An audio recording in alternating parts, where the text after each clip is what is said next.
Yesu ashimwe dusangire amajambo dusanga mu butumwa bwiza nkuko bwanditswe na Yohana igice cya 2 umurongo wa 1 n'uwa 2 haravuga ngo ku munsi ugira gatatu haba ubukwe ikani Galilaya kandi nyina wa Yesu niho yarari. Yesu nawe atumirwa mu bukwe hamwe n'abigishwa biwe. Dusangirira ijambo rivuga ngo Tumira Yesu. Imbere yuko Yesu yinjira mu gikorwa nyezina cyari cyamuzanye mu isi, Bibiliya iratubwira yuko yajanwe na mwe mu mugaragwa amara y'imisi 40 n'amajoro 40 ariko arasenga.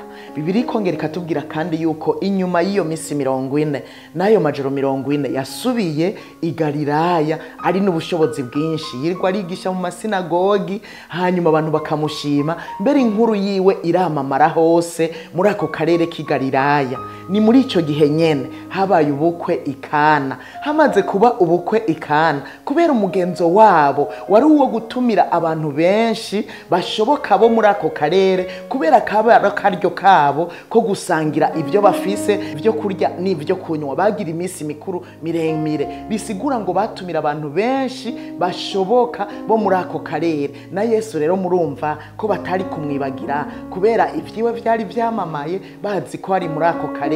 Baramutumira rero aza muri ubwo bukwe. Abantu bari benshi barageze ahantu barakehanirwa na vino, ntibamuretse. Nyina yaributse yuko umuhungu wiwe ari n'ubushobozi bwinshi, afise ububasha bwo guhindura ivyari bibishe bikaryoha canke ibitashoboka bigashoboka. Niho rero yamuhindukirira amubwira ko vino yakamye. Yesu bamuhaye umwanya wo gukora yarakoze igikorwa. Ahandi rero bamureka akabumutumira asanzwe yari kuguma yiyicariye, ariko mu gihe bamuhaye akaryo ko gukora yarakoze ibintu bikomeye. Njuti mwene data uri kuranyumviriza, Yesu arashigikiye ubukwe nk'uko Imana nayo ishigikiye ubukwe. Murazi yuko ari nayo yatanguje ubukwe mu itongo rya Edeni, aho yemerera Adamu na Eva bakagira ubukwe, ikababwira ngo genda mubane akaramata, muzovyare murondoke. Murumva ko ubukwe bwatangujwe n'Imana, na Yesu umwana w'Imana ntiyari kureka gushigikira ubukwe. Rero aba bantu bamutumiye